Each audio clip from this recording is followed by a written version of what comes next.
welcome to Wrasslin Raw!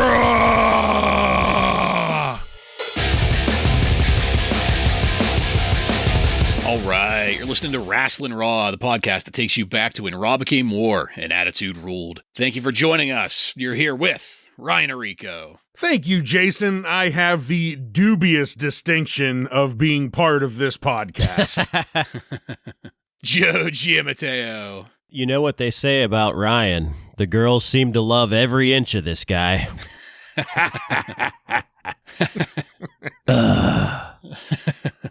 I'm the one and only Jason Bartlett. We're going to examine WWE history, one episode of Raw is War at a time. But first, just real quick, our listeners may have noticed that we've been gone for a couple weeks here. Well, I've been gone for a couple of weeks. Joe and Ryan filled in for me there for a week, and I just wanted to say thank you all for your patience, and I was trying to deliver something to all of you here. Joe let it slip, I think, last week or last recording, but the past 2 weeks, I underwent a pilgrimage to Atlanta to try to do some kind of deep dive into the WCW buildings down there, to talk to some people, maybe that security guard or that janitor that DX was very nice to that one time. But whenever I got there was nothing but a smoking crater. And I was so disappointed. I was so full of malaise that I just couldn't bring myself to record. That mailman has nowhere to deliver now. Yeah. I was able to get a hold of a couple people that vaguely remembered the event, and they said something about a very, very bright blue F-15 Hornet flying overhead, and just wondered why it didn't make national news that some building in Atlanta had been bombed like that. But hey, man, whatever. It's a big city. Happens every day. Yeah. So anyway, that was what was going on. I appreciate everybody's indulgence with that. But the bigger news here is, Ryan, what was that date that you gave me again? October 19th, 2019 was our first, we dropped our first 5 episodes, our Raw So Far episodes. So we've surpassed 5 years.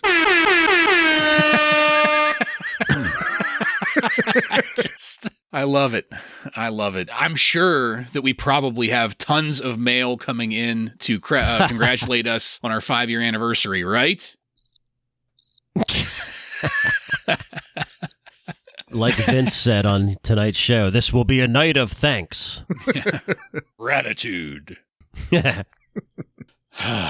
All right. Well, it has been a fantastic 5 years. Here's to 5 more. Yeah, it has been. We're not going to win Humanitarian of the Year anytime soon, but no, it's been a really fun ride. Our checks don't clear.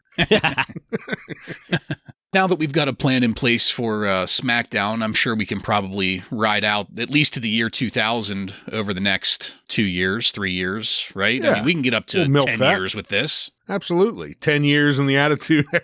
Yeah. We're just looking for that push. It'll happen eventually. Somebody somewhere will use the right kind of adjectives in their YouTube comment to describe us, and the algorithm will take off. All right, gentlemen, in this episode of Wrasslin Raw, we're going to be talking about the Raw that aired on June 8th, 1998. This Raw was recorded at the Metro Center in Rockford, Illinois, and features Jim Ross, Jerry the King Lawler, and Michael Cole on commentary. Are you guys ready? I'm ready. Ready. All right, then, let's get into it. This started off with a touching memorial for the Junkyard Dog. Joe, I'm pretty sure you discussed that in the news last week, right? Right.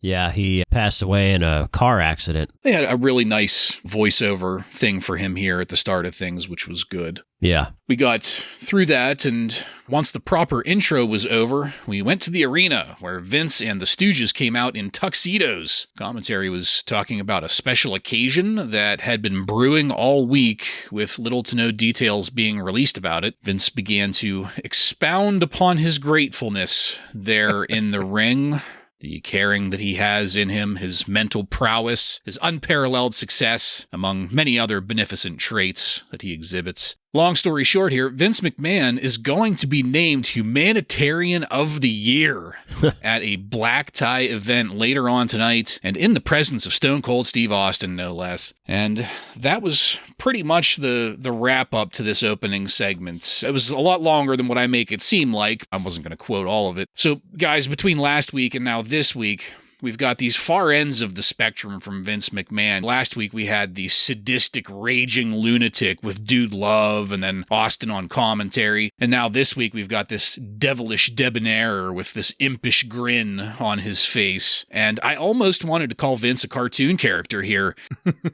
I think that's safe. That's fine. Well, so the thing is that I couldn't Not come in a up bad with, way, though. Yeah, I couldn't come up with a way to frame that as a positive, given some of our past discussions on cartooniness and stuff like that. Yeah, it's a different type of cartoon. Well, much like Elmer Fudd, Vince can simultaneously be an incompetent hunter and an orchestra maestro at the same time. So, especially in this tuxedo, Vince can be whatever he needs to be week to week to week to make this machine hum, and I fucking love it. Joe, please, what did you think of how we started the episode tonight? Well, again, comparing this to corporate real life, all I could think of was when I worked for a company that will go unnamed here, but they won one of those awards, best places to work or whatever the fuck it is. And so the joke was like, oh, how much did they pay for that? How much of our bonuses went towards that fucking award? And how many execs patted themselves on the back for it, too. Yes. And all the execs get a bonus and no one else does. And that's what this reeks of. And it's just, again, it's so realistic with these corporate stooges. It just doesn't get enough credit for how realistic and great it is. And also, Vince McMahon, he gets a lot of credit for what he's done with the WWF and as a promoter and even as an on-screen heel, but just his acting abilities are just so good. He might be one of the best actors to ever work in this company. It's surprising because that's not really what he is, but he's just so great on screen. Like, he just has great delivery. It just really hits the mark on everything he says. And obviously the facial expressions are always top notch. So he's just really fun to watch right now. Yeah, I couldn't agree more. And Joe, you got your answer about last week's video, if that was real or not, in great fashion here, because Mr. McMahon, I am in total agreement. I've made this comparison, I think, many times, but it's so much like theater in the way D'Lo Brown will overact. McMahon overacts, but it's perfect for this type of a venue. This isn't a movie or a show. You're trying to emote that extra over-the-topness like you do in theater. The hands movement, the facial movement. Vaudeville, And McMahon just knocks it out of the park every time. The people in the peanut seats can see what a dick he is just by the way he moves, and that's what makes him such a great heel. And this was another perfect example of that. Another thing I loved is Michael Cole just turning into the fucking pencil neck geek that he is, saying, "Oh, what an honor!" about getting to be able to see Vince McMahon receive this fucking fake award. Most hateable person in wrestling right now and maybe ever. Everything about this was really perfect and set it up for the rest of the night. Yeah, totally agree. We'll see how it goes, where it ends up, because I didn't remember this at all, so it was pleasant to watch this and see how it developed. Let's see, let's go now then into our first match of the night.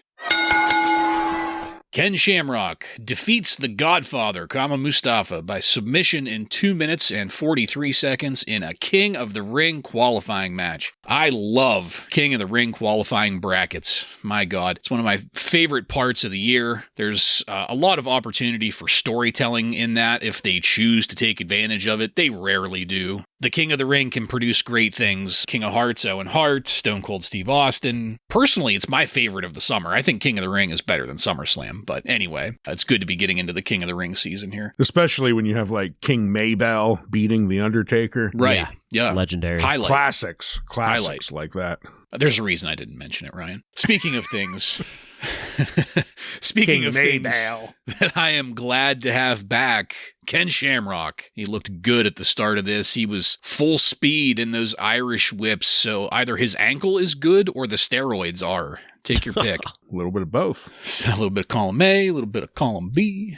So there was what looked like a botched Hurricane Rana in there, but it was reverse worked into a decent enough power bomb. That just impressed me as a really safe way to protect your opponent in a slightly hairy situation. It looked like both of them maneuvered themselves out of that mistake. And I especially loved the roll-up at the end into the ankle lock submission. That was worked really well, too. The Nation came out with the finish, so did Dan Severn. Things just fizzled out after that, after a brief glance between Severn and Shamrock. And then we got a quick look at the bracket there. Shamrock, Mark Henry, Double J, and Mark Marrow have all advanced already. I'm really curious if we're going to get X-Pac versus Triple H, or if that's going to be a work somehow. And I'm wondering just how much of a train wreck that Vader versus Rock match is going to be.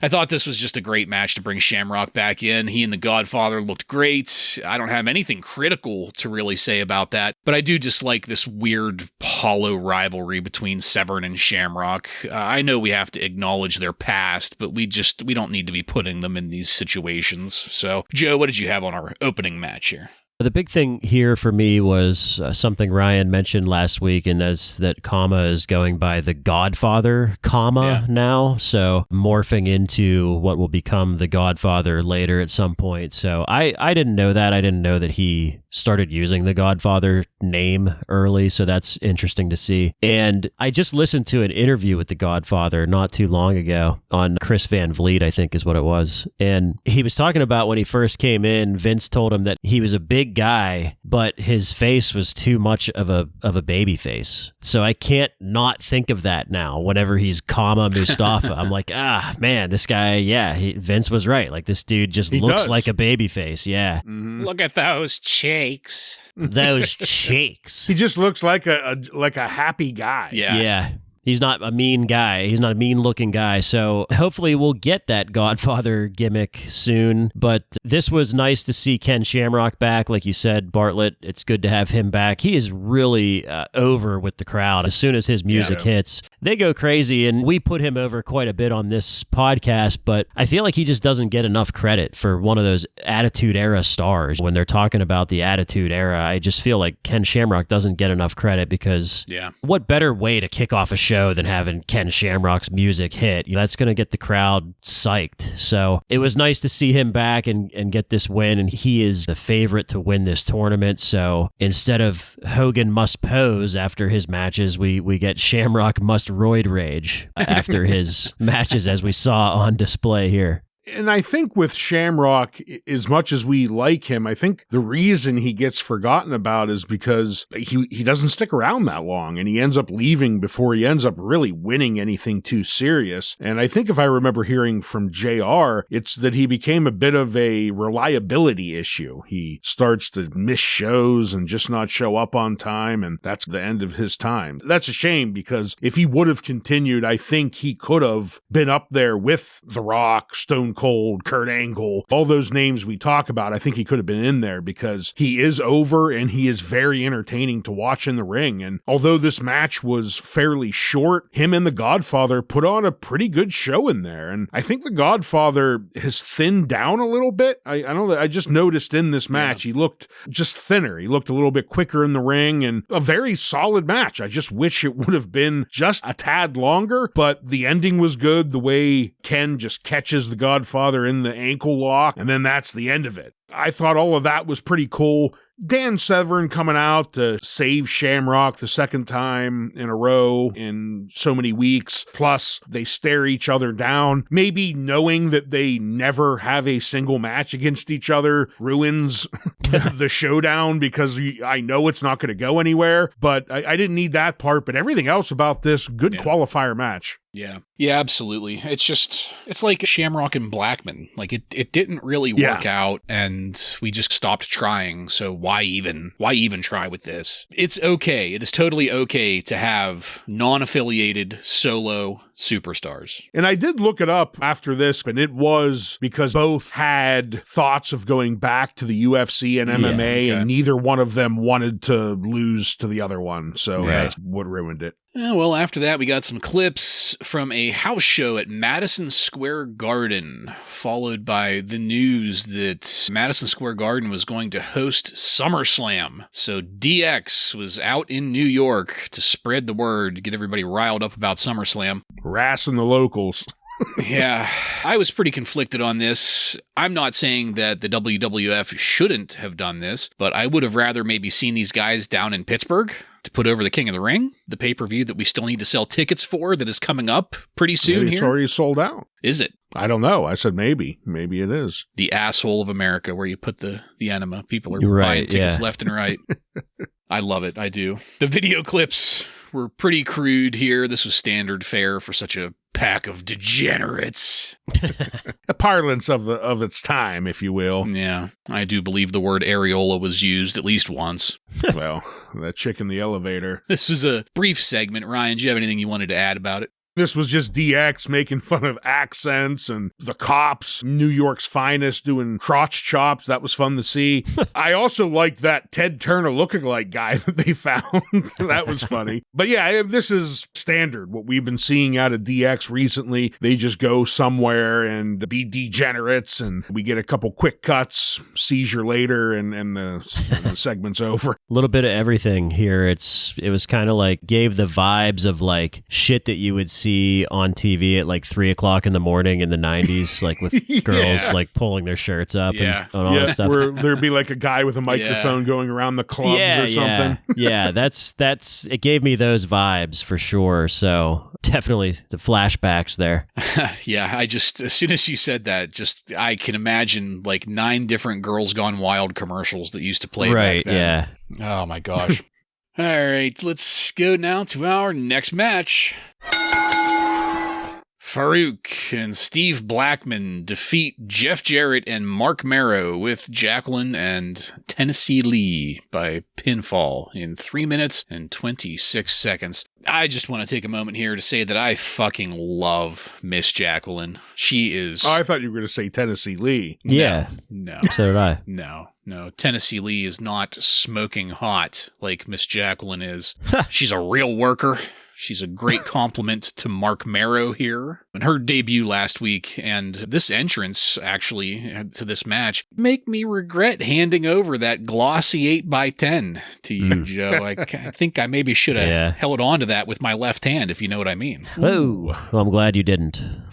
And as I predicted last week, I know you were heartbroken about not being here for her debut. I was, very much so. I will forever have that distinction. The first.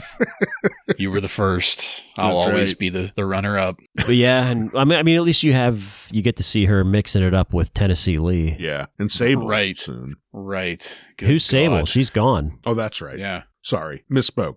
So Faarooq, on the other hand, he doesn't even get his own entrance anymore, which is pretty sad in its own right. Yeah. Blackman looked pretty good in this. He must be taking my advice because none of his strikes looked weak here. None of them were bad for camera, as so many of them were before. And I ended up thinking about something that you had said at the pay-per-view, Joe, about Double J and lacking heat. I felt like I should pay more attention to that. So I asked myself, where's the heat in this match? And the answer is, I think there's just basically none outside of the standard Sable rage that everybody still has for Mark Marrow. Maybe Blackman has a teensy bit of heat, but like despite the crowd pop at the finish of this, I think this just had to have been the popcorn match. There was nobody around, nobody giving a shit. Tennessee Lee got in the ring to throw a hissy fit, blaming Marrow and Jacqueline for the loss. I was surprised that Double J didn't somehow acknowledge Jacqueline, given that she was his assistant in the vignettes during his debut back in 1993. But I digress. Forget about that. We pretend it never happened. Right. And that's it. I think the best way to maybe sum up my feelings on this match is no heat. Ryan, what'd you think of it? Yeah, this is a lot of people that we've been talking about that have fallen from grace. Blackman, he's been a losing spell. Faarooq, no one really cares about him. Sadly, as good as a worker as we feel he is, he's not connecting with the crowds either as a heel or as a babyface right now. Mark Marrow losing Sable, so no one gives a fuck about him. Like Jeff Jarrett, same thing. Like, it felt like the type of tag team they mashed together 5 minutes before opening bell. And we're like, just put these guys together and put them out there just so they have something to do. The highlight of the match for me was Tennessee Lee at the end, flipping out, slamming the hat down, like all of that. Bravo, Tennessee Lee. You look great, but forgettable match, which is a sad thing to say because the action wasn't terrible. There's just no one here that anyone gives two flying fucks about. Yeah, I enjoyed seeing Tennessee Lee completely lose his shit at the end there, and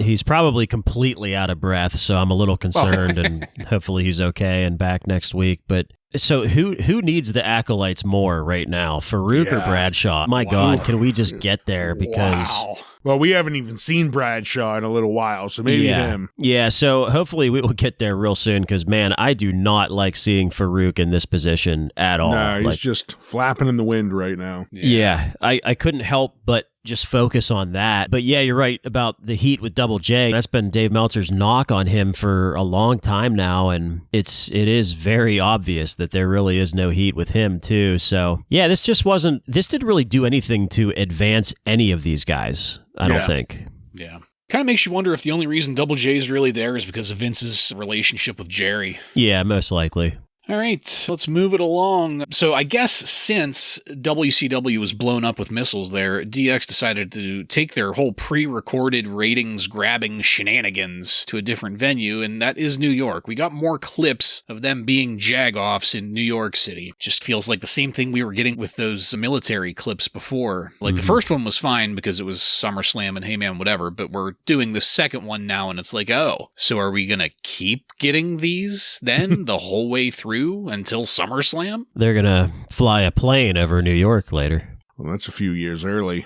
Drop bomb. Oh, yeah. Well, no, Triple H is a pilot now. Where'd he train? Egypt. No. Saudi. Okay. Never mind. Yeah. Saudi Arabia. No. We got to remember all the connections WWE has with Saudi Arabia. That's right. They're tight with them. Let's just pretend like it never happened, pal. So that was the entire content of this mid-match segment. Joe, did you have anything you wanted to add to this one? No, this was nothing remotely highlighting here for me. Same here. It was more suck it, more accents, and more flashing. Yeah, that's it. Well, with that said, let's go then into our next match. Owen Hart defeats Scorpio by submission in 5 minutes and 16 seconds. Wait. Oh, no, that's right. Scorpio's been Jobber of the Week 20 times already. Oh, my God. He put up a good effort in this one. He did. It was a good match, but Jesus, man. Okay. He's like 0-95 in the WWF so far. This was a King of the Ring qualifying match. Huh. That's interesting that you guys are saying that. I love how Scorpio comes out to Terry Funk's music in a Terry Funk shirt under a Titantron picture of Terry Funk. So just based on those facts alone, the winner was a foregone conclusion here, even if I hadn't have done the research to see the winners and losers. The officials have continued their ongoing habit of kicking stables out of the ringside area. I do approve of that. That's good to see. Scorpio got outclassed on speed and flash within the first series of holds. He barely cleared Owen during a jump over some rope work, and he was sucking wind by the time he got back in the ring after being put out. And maybe I was looking at a different match, but you could tell Scorpio was done with half of the match still remaining. Even JR made mention of how much Owen had slowed Scorpio down. I will give Scorpio credit for his powerbomb prior to the finish. That looked great, but Owen got the win with the sharpshooter, and we just got the hell away from that before the ref could even raise Owen's arm. So, guys, I thought this was pretty lackluster. Scorpio looked like he was in terrible fucking shape in this, breathing heavily, constantly. But at least Owen moves forward in the brackets. So, Joe, what'd you think of this? I think it was a pretty good pairing. I think that it was two guys that would work together pretty well, but obviously it's a quick short match, but I thought too that maybe it's somewhat believable that Scorpio could win this match.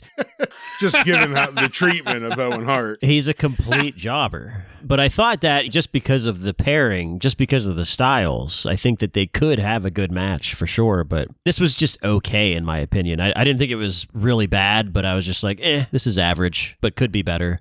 Could be better is a good way to put it, because this wasn't as good as I was expecting it to be when I first saw it, especially the beginning of it. It seemed like their timing was just a bit off, and it seemed like most of that blame was on Scorpio just being a little too slow. But even though it was a short match, they did end up syncing up a couple minutes into the match. It started looking better. Owen landed a great looking German suplex. I thought that was awesome. And you mentioned Bartlett. Scorpio did hit a very nice looking power bomb. So we did get a couple nice moves in there. Owen Hart moves along in the King of the Ring bracket, so that's cool, but very short and forgettable match. And Scorpio, man, he keeps on falling down and smacking every fucking rung with his mouth. Oh, yeah. I was not impressed with this at all. Yeah. Let's get the hell away from it. So the reason that we had to get away from that match so quickly is that the Undertaker has arrived in the building. This is the new kayfabe civilian Undertaker that we're working with Rolling Undertaker. Yeah, Mr. Sweatpants.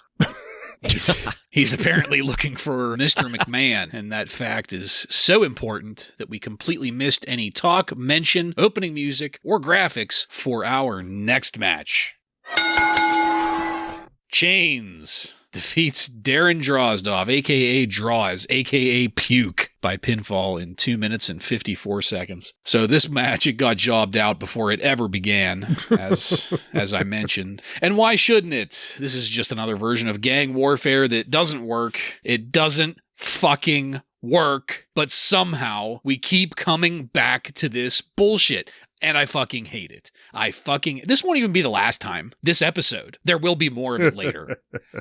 There's nothing wrong with Droz, but I already do not give a shit about him because he came in on this fucking garbage. All kinds of potential there. Don't fucking care. But then we got to the real point of this. Just as Chains got the pinfall, the Undertaker came out, chokeslammed both of them before we broke to commercial. And I figured I would cut the segment there. I'm honestly glad they got jobbed out of their entrances. That made it a little better, because if this would have been at all treated like a serious match, I might have just had to turn it off and walk the fuck away. So Ryan, please, your thoughts on it. The biggest disappointment for me is that Droz has been given no shot here. Right out of the gate, he's feuding with the fucking DOA, Dead on Arrival. That's what this feud's going to be the moment you put him in there. So that's shitty for Droz, and I'm sorry, because he has the look. Yeah, he's a big, strong guy. He doesn't look bad in the ring, but you put them up against Chains, and they're just there for cannon fodder for Undertaker to come out. So I guess I'm glad for that. Undertaker came out and ended this. But one thing I did notice is Chains is now, the way his hair is and with his goatee, when the Undertaker came out and chokeslammed him, you could see the family resemblance that they're cousins, because they look very similar to each other. Their face. You could definitely see they're from the same family. So I guess poor Undertaker.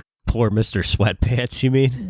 Chains getting a win anywhere is total bullshit, so. Over this new guy. Why would he? Well, I guess he did. Yeah. It was a DQ win, but. Puke is he's fucking buried now. It's over. Mr. Sweatpants comes out and chokeslams them both to hell, and I had no idea that we got the American Badass like way before we actually got it, and I kind of hate it. I'm going to be honest. Like, I'm not a fan. I think I said it during our Christmas episode or year-end review, one of them. I fucking hate American Badass Undertaker. Yeah, so same. I'll just let that out of the bag now, and I don't like it here, and I don't like it later either. Do you think maybe this is like a Summer of George type Undertaker here? Yeah. I'm waiting for him to drop that line with all of the things going on. Thankfully, though, this is going to get put on the back burner, and where you get Ministry Undertaker real soon. Yeah, I guess it doesn't last very long because King of the Ring, he's back in his normal gear and stuff. But yeah, this is like, I totally don't remember this, and I don't really like it. Yeah.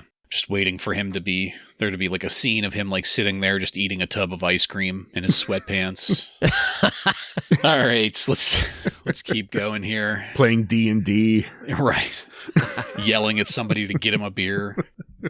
When we came back from that commercial break, Vince McMahon was up on the Titantron getting congratulated by the people that I guess will be presenting him with the Humanitarian of the Year award. The Undertaker left the ring area to go find him. DX came out then, and you'll maybe interested to know, I recently learned that Depakote is a pretty decent anti-seizure medication, so might want to get some of that on hand and just keep it there, just in case. Yeah. But nice broad spectrum. They got in there and started doing their usual thing, and I don't care for the focus on Triple H's Are You Ready thing. I've tried to give it a chance. It just feels like it falls flat, especially since he gets followed by the Road Dogg. Yeah, he steals the show. Yeah, Road Dogg feels so much more dynamic with it. Both of them end their spiels with suck it. So by that point, it's like almost repetitive. It's not like they waste an opportunity to tell everybody to suck it all the time anyway, but like still. But then LOD 2000 came out,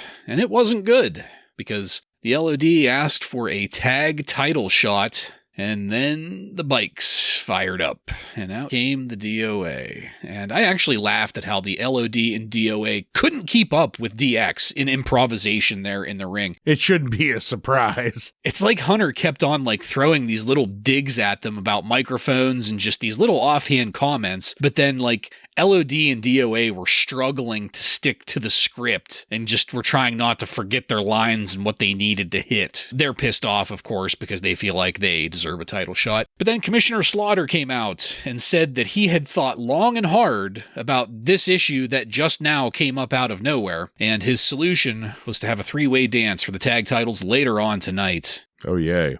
I did have to give it to DX again, though. They did a great job of showing just how ineffectual and out of touch all of this is by dismissing everyone from the ring, since DX's music is what played. But then we went backstage where The Undertaker was trashing what looked to be the catering room. That's going to make an enemy of everyone backstage. I know. That's not a good look. The sweatpants were already not a good look, but this was an even worse look. Yeah, they're not going to let this slide. We got an Edge vignette after that, and the longer these go on, the worse they're getting, for me at least. Can we fucking see this guy already? That's my thing with it. It's God. Like, just for fuck's sakes, how many weeks can we get to say, the Edge is coming? Our taint is gone at this point. Yeah. We have no taint They've rubbed it clean down to the bone. God. Well, so I liked it when they were short and it was like quick snips of like him standing still in the shadows or like sitting on a stoop next to some garbage. But now he's like running at the camera and carjacking people, and like it's lost its sense of mystique completely. Yeah. Well, this one, I think, was this the first one where they did the "you think you know me" thing? I think so, this might have been the first one. Or seventh. Yeah, the other ones had like other together. Voiceover. And that's where this segment ended. On the one hand, I fucking hate the fact that LOD 2000 and DOA are included in anything at all, but I did appreciate Triple H showing them up in this and not taking them seriously. So, Joe, what'd you think of this segment? We already saw Chains today in a match, so we've maxed out on DOA. We're done. We can't have more. We don't want more. Sergeant Slaughter's coming out here telling us that we're demands getting that, it, and nobody wants to see that. But with the DX entrance here, you're right about Triple H and his "Are You Ready" thing, and what that is that's a shot at one of my least favorite people in wrestling, and Michael Buffer. Don't say it though. Yeah, he'll sue us into the fucking oblivion. We won't have another 5-year reunion if we say it. He's with WCW, so this is part of their little dig at WCW. Okay. Yeah. But you mentioned that, and I have to think, like, and don't get me wrong, he's way over, but this version of Triple H, like, it doesn't work for me, brother. I think he's like trying to be Shawn Michaels a little too much. Yeah. Little too juvenile. And he's going to find a different character when he becomes the game at some point. But yeah, this is a weird phase for him that I'm not a huge fan of. But man, I do love Road Dogg and Billy Gunn. And I'm a big fan of the assist on the crotch chopping that these guys do. Yeah. Like, Billy Gunn gets up behind Triple H and does the suck it with his arms on Triple H's crotch, and Road Dogg like lays on the floor and just points at Triple H's crotch. He's like double gunning. Yes. It's great. I love it. I love seeing Lewd. it. Very lewd, yeah. And yeah, everything else that happened after that was just shit that we don't want to see. LOD and DOA. Who wants to see LOD or DOA here? That's for sure. And the one thing that's odd, the more and more I see DX, is the whole spiel they do. They come out and they do this suck it, suck it, suck it, crotch chop, crotch chop. Everyone on the mic kind of sucks other than the Outlaws. Because I'll say it again, X-Pac sucks on the mic. When he talks, it just fucking sounds awkward and shitty. And Triple H isn't far behind. But Outlaws get on there and then it's okay, I understand why this caught on. This is good. But to end it with finding out we're going to have a three-way fuck fest later on doesn't get me too excited, I gotta say. Yeah, it just feels like it's obvious that, like, Road Dogg is the hype man here. Why do you need two hype men? 3. Oh, well, yeah, technically, yeah, because they double team it. The Outlaws double team their thing. But well, no, X-Pac starts it. Is what I'm saying. He started it. Yeah. Then it went to Triple H. Then it went to the Outlaws. Yeah. It's another version of Hogan must pose type of thing. Yeah. It's like, okay, we have to get these guys out there and they each have to do their thing in front of every crowd. Yeah. Just feels like there's a little bit of role confusion there because if Triple H is the kind of de facto leader there, I don't know. I would expect it doesn't have to be mature necessarily, but I'd expect the serious info to come out of him instead of just the brainless repeat jargon every fucking time he gets on a mic. Let's see. Let's go now to our next match. Mark Henry defeats Vader by disqualification in 2 minutes and 46 seconds. Just real quick, Ryan, can we get a quick reminder of Vader's current status, please? No problem. Maybe Vader time's over. Yeah. I'm nothing but a big piece of shit. Yeah, correct.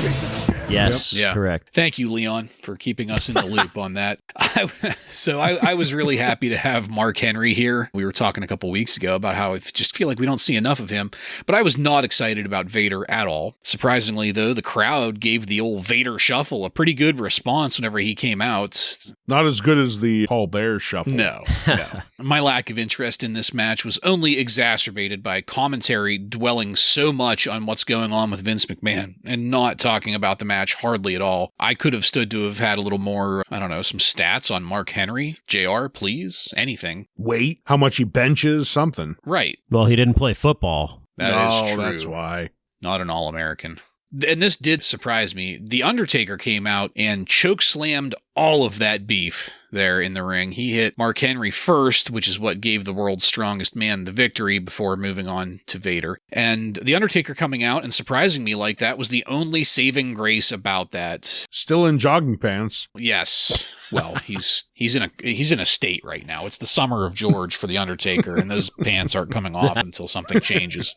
Enough is enough, and it's time for a change. I'm really not trying to dump on Mark Henry with any of that, but just this was not good. So, Joe, what'd you have on it? This was a dump on Mark Henry, basically, because this was a shitty match, and Mr. Sweatpants comes out and interrupts, and a big fat piece of shit on Mark Henry.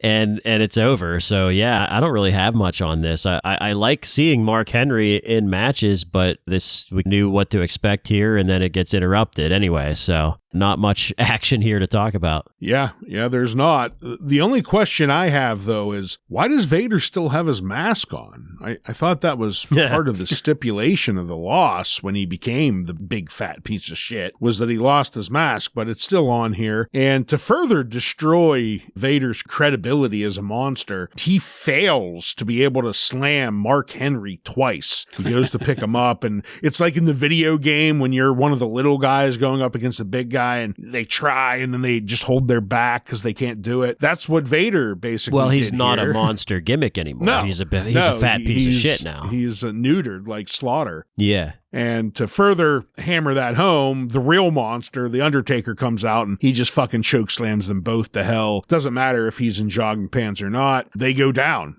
This didn't do anything for either, but I thought we'd be trying to build up Mark Henry, a new guy, a newcomer like this, but we're already sending him down the river. So I guess maybe all of those shots to the master balls had like a cumulative effect. Like a chemical neutering. Yeah. He's been the equivalent of getting banded on the farm. Yeah. Let's get away from that. Next up, we got a video retrospective on Sable getting kicked out of the WWF, which I thought was a little suspect given how much screen time she's gotten since getting kicked out. Everyone that leaves, they get these videos, right? We don't just forget about people when they actually leave.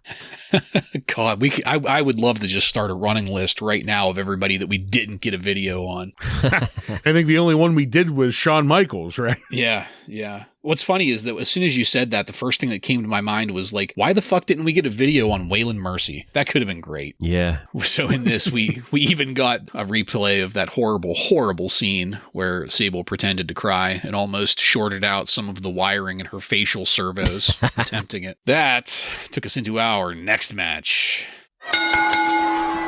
Dan Severn defeats D'Lo Brown by submission in 3 minutes and 8 seconds in a King of the Ring qualifying match. So, no surprise, this was great for me. I love both of these guys. I thought D'Lo got some personality out of Severn in this with that beautiful slap to start this match off, and then the chop block from Severn after that. I thought both of these guys just really made each other look good. It was a short match. I did not care for the run-in afterwards. That was the Nation, naturally, but that also included Ken Shamrock. But whatever, we'll deal with that in the future whenever it comes, so I just enjoyed watching this. It was at times a little bit flat with some of the waist holds, but it was also only 3 minutes, and it got a couple of my favorites on the screen, so I'll take it. Ryan, what'd you think of it? I agree with D'Lo Brown. I thought D'Lo Brown looked really good. The way he started it, he was goading the Beast, slapping him. Like I mentioned earlier during the Vince McMahon segment, just the way he emotes in the ring, all of that was fantastic. But I don't know if I agree with you on Dan Severn.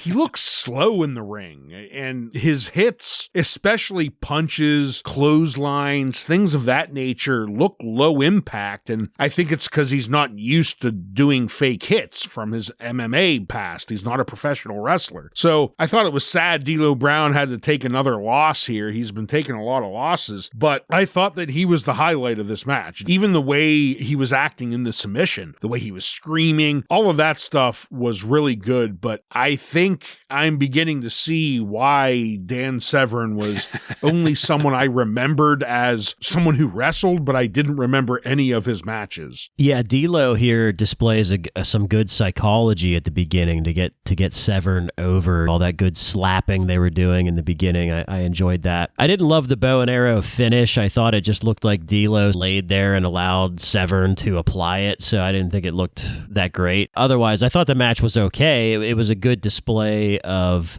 D'Lo being the pro that he is. It's like management told D'Lo in the back, hey, we have this new beast that we want to get over, so get out there and make it happen. And that's exactly what D'Lo did. Yeah, I'm happy to wear my 18%er badge on Dan Severn here. We know. You are the sheriff of 18% County. In my sweatpants. All right. I'm wearing them, so whatever. That's all they expect from an 18%er. Yeah. Next, oh God. After this, we didn't get enough of it earlier. Next, we had a disgusting video package mourning the loss of Sable. This had like Sarah McLachlan ASPCA vibes all over it. I was expecting to see Sable in a cage or something. It had a really terrible song laid over it. It had to have been a Jim Johnston original because while it was going on, I asked Google, hey, what's this song? It had no idea. I don't know what that song is the answer that I got. This was just really dumb and way too long, but I do have to pause here and ask, Ryan, I'm going to go to you first. What do you think of what amounted to a eulogy for a pair of breast implants? Well, I hated this because the song was just so bad. I brought up the Shawn Michaels tribute. Do you remember the Wing Beneath My Wings or whatever? This is exactly what it reminded me of, but even worse. This song was even worse than the Shawn Michaels memorial video, and you could understand why Shawn Michaels would get a tribute video. Sable? I don't know. She's only been here maybe a year. During this video, though, we did see obviously, Sable bomb Mark's career into the garbage can, so that was included here. But this was terrible. There's really no other way to put it. This song was the most horrid thing I've heard in a long time. Yeah, and it's the Shawn Michaels video. Look, I knew this was going to happen. When they fucking said it earlier, I was like, I didn't know the great, song was going to get this bad, though. Well, I figured it would be based on what we saw a couple years ago with Shawn Michaels. Surprisingly, they're still doing this bullshit 2 years later or whatever it was. But Shawn Michaels, they at least set it up that we thought he died. Right. So that's why they did that. Right. Owen Hart murdered him. Just Sable's just leaving. But yeah, the song is just so bad. It sounds like it's some shitty, like easy listening. I don't want to say like Celine Dion because she's awesome. Maybe Amy Grant or some bullshit easy listening. Ooh, I'm gonna say Anne Murray because they brought it up with Pat Patterson. They did mention her. This was an Anne Murray original. Yeah, like man, this was so stupid. Especially because it again, like at least with Shawn Michaels, we thought he was severely injured. With her, it's just like she just fucking left. Yeah, so terrible. God, I wish I could remember a single line of it. No, it was so bad. Wait, I wrote so one of them bad. down. We said our goodbyes and anger. I don't know, something. It was bad. Well, hold on. I think that deserves the goodbye. The AOL goodbye. Goodbye. Yes. Bye, Sable. Goodbye. Well, okay, we can use it here, but we should definitely save it for whenever the Undertaker gets rid of his sweatpants. Sure. Let's go to our next match. Dustin Runnels versus Val Venus ends in a no contest in 6 minutes. So this is my debut of talking about Val Venus with you guys here. Long time coming here. Long. Inch by. He is fucking disgusting. I do love that Titantron video, though, with all of the innuendo up there, the blossoming flower and the train going through the tunnel. And the hot dog into the hot dog buns. Yeah. That is the... It is a great video. My disgust continued into Val's promo with the grunts and the moan. We get some of that real quick here. You mean that? That. Now, Dustin Runnels, on the other hand, he's disgusting here, but in significantly different ways. Right off the street. Yeah. It looks like now. Just got back from doing a fucking interview with JR about how shitty his wife and daughter are. I thought it was hilarious when Dustin got offended when Val ran his hands all over Dustin, much like how Dustin, as Goldust, used to do to people. But he's not Goldust anymore. He's Dustin Runnels. Right. Yeah. And the work here was solid, which is what makes it that much more unfortunate. I would love to see Goldust working the way that Dustin was here. I almost feel like he was putting on like a different style or something for this. But right as Dustin was about to get the pin, the Undertaker came out in his sweatpants and sent another message to Vince McMahon, chokeslamming everybody before we moved away from it. That's what got the no contest. So yeah, I love making fun of how gross Val Venus is, but I do genuinely find him entertaining. I really wish they would get their shit together when it comes to Dustin here. The Undertaker doing this again, that was fine. But I would really like my view to be a little more golden. Joe, what'd you have here? Yeah, I'll start with Dustin. I definitely don't remember this period of both the Undertaker and Goldust being out of character, and I both in jogging pants and jogging black jogging pants and black jogging shirt. It's not good. It really isn't. But Val Venus is very fun. These early days of Val Venus, he is disgusting, and it's fun to watch. And I love the shots of the girls in the crowd. You know, like you guys mentioned, they focus on the Titantron video, and commentary is just fantastic between the King and JR, both of them. The King saying that the girls seem to love every inch of this guy, and his policy is with loins of London. I loved that. That was a fantastic line from JR. Every week it seems like JR drops one of those that's just like, man, that's so spot on. And I like when Val takes a nut shot and King yells, "Oh no, that's going to ruin his career." JR saying the endowed one is in trouble. So there's a lot of fun commentary there, and it's fun to watch. And he is getting huge pops from the crowd as soon as that music hits. Yeah. So it's fun to watch. I agree. They are treating this character correctly. He is supposed to be fun and funny and all these innuendos. Like that is the point of this. Commentary's hitting it with it. Dustin Runnels, though, I don't know. He just looked like a schlub in this match. Like, I hate to say it because I love the Goldust character, but this isn't gonna do it, brother. Yeah. Dustin. But Val Venus, he's being lewd, crude, and rude, and the fans love it. The women love it. So for the third time in a row, I think he's doing his job. And I think of these like cartoonish type gimmicks that we've gotten, someone who's connected with the crowd as quick as he has. Yeah. Because I can't think of anyone that has this quickly. So he's sunk his teeth into this character and he's really taking it down inch by inch. Undertaker comes out, and I feel like last match we were talking about how Undertaker came out and destroyed both guys. I don't think this really hurts Val, though. Like, to me, for whatever reason, I'm just saying, okay, he got taken out by The Undertaker. Everyone does. Val Venus could move on and continue his rise in the WWF. So, good job. Yeah. Yeah, definitely agree with that. And what's really shitty about this is I really liked Dustin's work. It's just he looked like his appearance, he looked terrible in this. Yep. All right, let's have a blast from the past and a blast up your nose. We went next to Doc's Cocaine Jam. Clear those sinuses. My God, wait for the drip, baby. But it was a swerve, bro. This was actually a Super Soaker commercial with DX breaking in on the Cocaine Jam set there to hit Doc with the Super Soakers. Ended up making the cameraman read the ad copy, and it made it really awkward and ruined any entertainment value this had at all because it was terrible.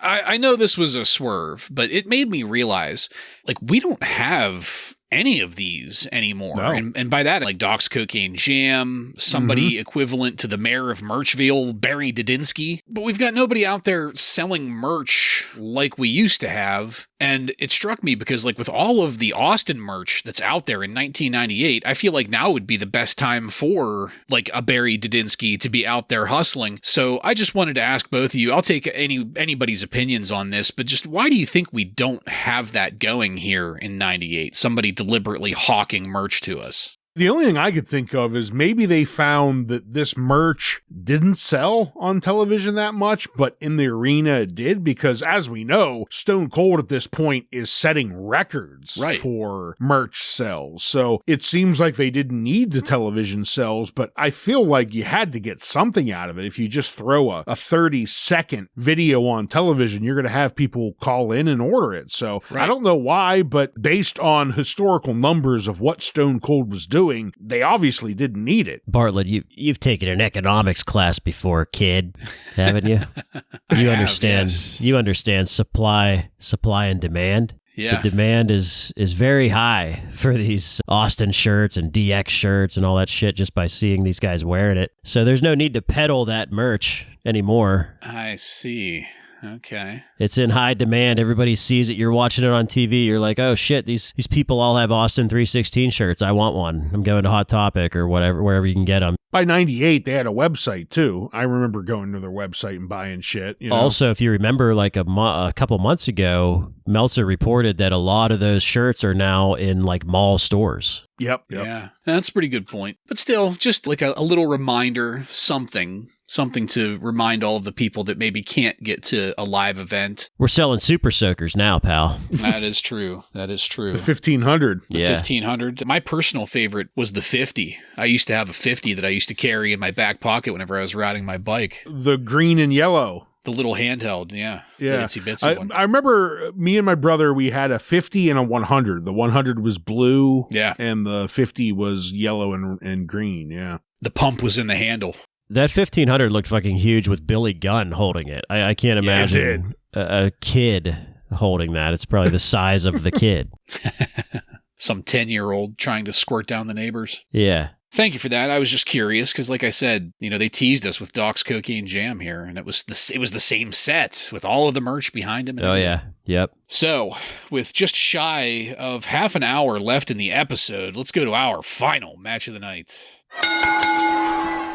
The New Age Outlaws defeat the DOA and LOD 2000 by pinfall in 7 minutes and 39 seconds in a three-way dance to retain the WWF Tag Team Championships. First thing that happened in this match was for the View to leave the ring area entirely so that we could go see the Undertaker beating the shit out of Commissioner Slaughter in the locker room. What a juxtaposition. Slaughter in a tuxedo, Undertaker in sweatpants. It was poetry on the screen. He didn't stay in that tuxedo. Undertaker ripped it off of him. Yeah.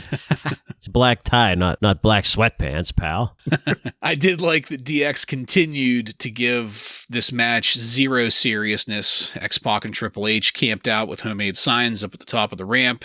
That was mildly entertaining. I thought it was somewhat telling that the Outlaws mostly stayed out of this, leaving the DOA and LOD in the ring to shit it up for most of the match time. At one part, JR even wondered out loud if the Outlaws had orchestrated it that way. There was a point where the Outlaws got tagged in against each other. It was just extremely contrived, but ultimately Billy Gunn just immediately pinned the Road Dogg, giving themselves the win, so they grabbed the belts and ran.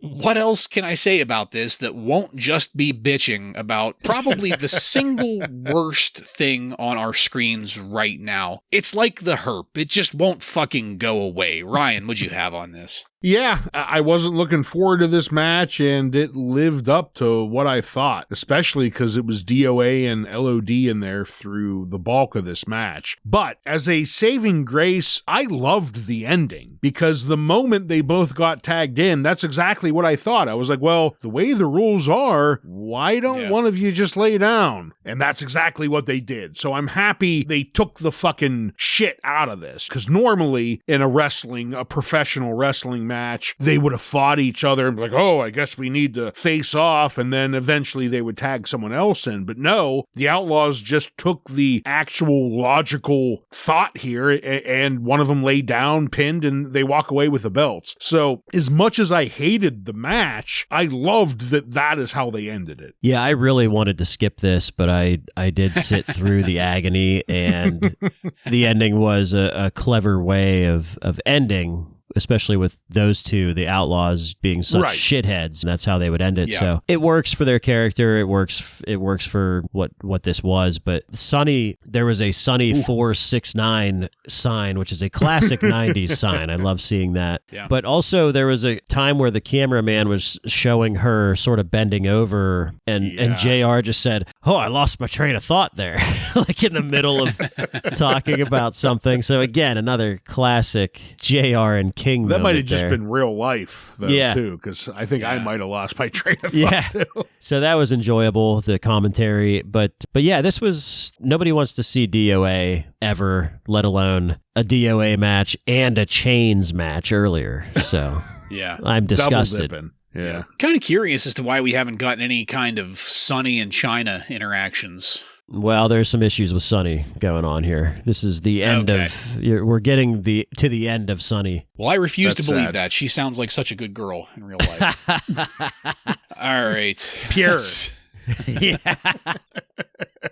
Let's go. Oh, backstage next. There were a couple police vehicles that came whipping into the parking lot. One of them was an undercover Crown Vic. Also, Al Snow and Head had come down to commentary, but the King had them ejected by the police. And the black tie event had been set up in the ring. Vince McMahon and the Stooges came down in their suits, and I guess that group of police were back there to surround and restrain Mr. Sweatpants to keep him from interfering with the proceedings. Kevin Oh My God Kelly was there in the ring, who then introduced Stone Cold Steve Austin, who came out in the usual denim jeans, leather vest, and a necktie. Kevin introduced black tie event. The presenter. Black sweatpants. event.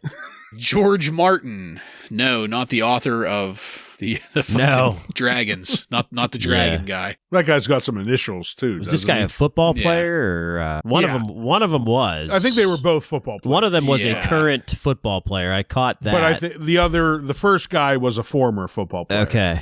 All right. That just highlights what the problem here was. Kevin Kelly was going over all of that, but also commentary was talking over him the entire time. I don't know what anybody said because I couldn't understand any of it. Especially Kevin, oh my God, Kelly. Right. I'm sure they did give us his credentials, but it was lost in the scuffle there. George Martin then roasted Vince McMahon in his presentation for various reasons that were entertaining. The other presenter was a guy named Darnell Autry, and another, I'm assuming, like you said, football guy that he had various things to say about Vince McMahon and his presentation of this award, alluding to the fact that Vince McMahon is just buying this, essentially. There was a lot of talk here.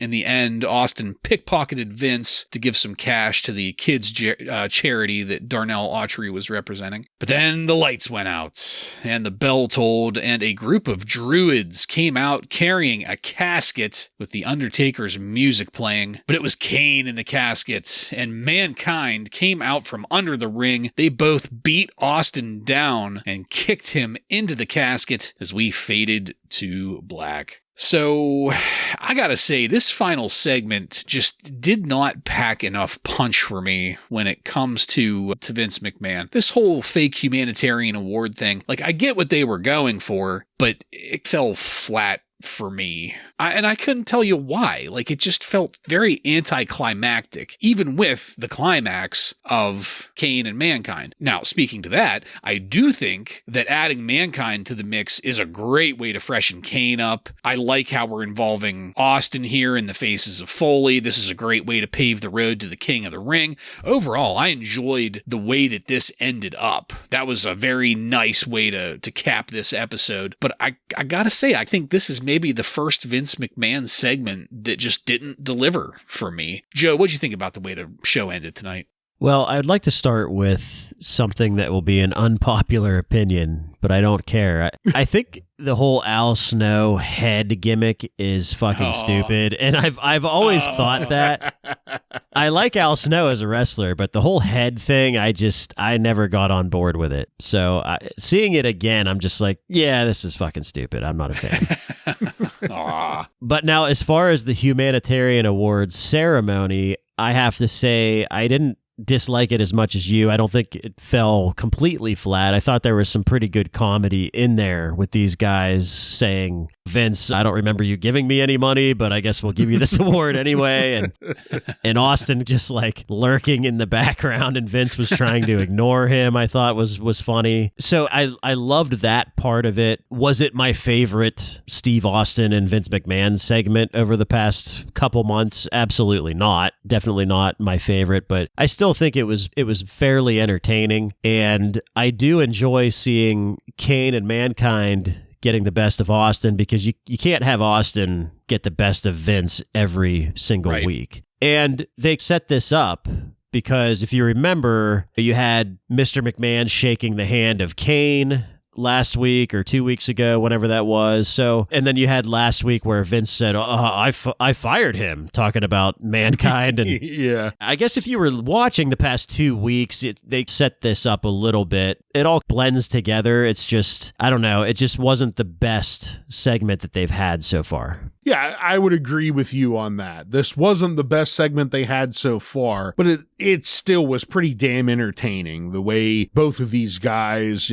put in their little digs into Vince McMahon being a cheap ass, and the way that Vince would react to it. We've definitely had better segments with Vince McMahon, but I still felt it hit pretty good. And the ending of it, I thought, even overtook what that segment was. Having Kane, Mankind out here here attacking Stone Cold, and for the exact reason you mentioned, Joe, Stone Cold can't win all the time, or you're going to lose any sense of urgency in any of his matches. You're just going to say, okay, Stone Cold always wins. He always gets over on everyone. So I thought that was cool. I really loved the last shot of Kane standing on top of the coffin after they rolled Stone Cold into it, and he does his little pyro hand thing while standing on top. Like that's a great lights out finish to an episode. But the beginning part, though, I would agree, not the best, but still pretty entertaining. Yeah, and I think that for me at least, that kind of falls down to the fact that it was this George Martin and Darnell Autry delivering material, and they weren't good at it. Usually it's Vince McMahon delivering material, and that's what makes it entertaining, but we were leaning on other people here, and it's... Vince was mostly quiet during this. Right. Yeah, just making those facial expressions. And Yeah. I didn't think the guys were that bad. I like how they threw in... I would like to say that my favorite WWF superstar is Stone Cold Steve Austin. I thought they did okay for being people that are not in the business at all. Civilians, yeah. Civilians, The check did cash on the second attempt. The second attempt. And the kids forgive you for not visiting them. They know you have a busy schedule. Well, as I said, we faded to black, so let's take it on over to highlights and lowlights.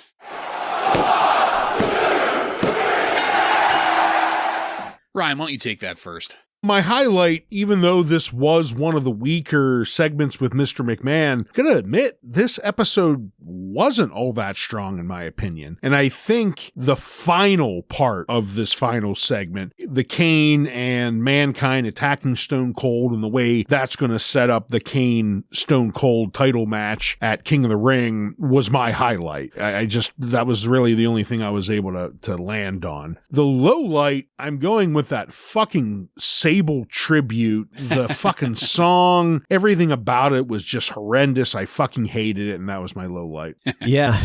Tell you why it wasn't a strong episode. That is my low light, is that there was just too much wrestling for me. Oh. I've made it known. I love the drama. I love soap operas and the drama, and I just don't think there was enough of it in this episode. They kicked things off with Mr. McMahon saying he was going to have this humanitarian award thing, and I thought that was going to be the lead story through the show, and it really wasn't until the very end. So that's my low light. And my highlight, I'm going to go with commentary. I think they had some stuff in this episode that made me laugh quite a few times, so I thought they were pretty good. Yeah, so my highlight, I ended up going with D'Lo Brown versus Dan Severn. It was just the most positive overall experience for me. And now, with that being said, the reason that was the most positive overall experience for me is because I, too, thought that the rest of this episode was pretty weak. One of the weaker Raws we've had in a long time. So for my low light, I was conflicted. There were quite a few contenders I had on the old noggin going into this. A couple of them had to do with LOD and DOA, but I think I'm beyond nominating them, because if we were doing the whole take a shot every time thing, we would all have developed alcohol poisoning long ago. But rather than, like I said, dwell on that, I think my low light is going to be Dustin Runnels here. He had some great ring work, but the low light is that it just wasn't in gold. And it's a crime. Sweatpants. The theme of this episode. Yeah. Sweatpants. He didn't even pull it off like The Undertaker does. That is good. This episode was just sweatpants. It's the Summer of George episode. It's the sweatpants episode. Everybody's just phoning it in. Yep. All right.